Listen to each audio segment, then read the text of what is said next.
Hello guys, আসসালামু আলাইকুম। শুভ সকাল। একটি গান গাইলাম, বিচ্ছি দিয়ে একটি গান গাইব। যদি আমার গানের ডিস্ট্রিক্টে ভুল ত্রুটি হয় কমা ডিস্ট্রিক্টে দেখে নেবেন, আর যদি ভালো লাগে লাইক কমেন্ট শেয়ার করে দেবেন।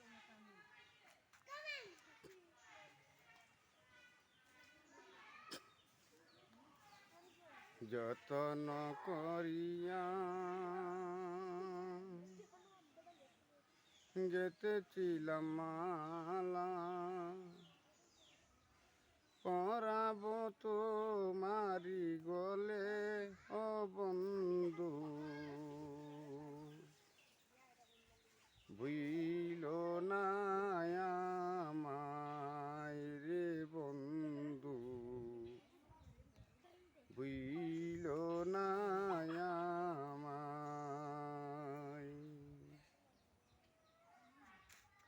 যতন করিয়া গেতেছিলাম মালা,